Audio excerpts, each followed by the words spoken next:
কাজী সোরাইম কত বছর বিচারপতির দায়িত্ব পালন করেন? ক 40 বছর, খ 50 বছর, গ 60 বছর, খ 30 বছর। সোরাইম।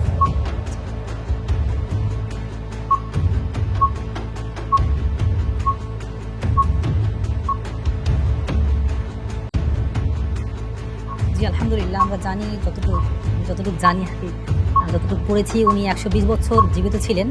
তার আচ্ছা। মধ্যে অর্ধেক বয়সটি উনি বিচারপতির দায়িত্ব পালন করে কাটিয়েছেন। অতএব উত্তর হবে গ 60 বছর।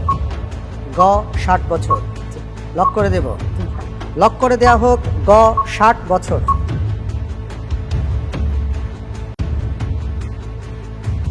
আপনি যে উত্তরটি দিয়েছেন আলহামদুলিল্লাহ সঠিক হয়েছে। আলহামদুলিল্লাহ।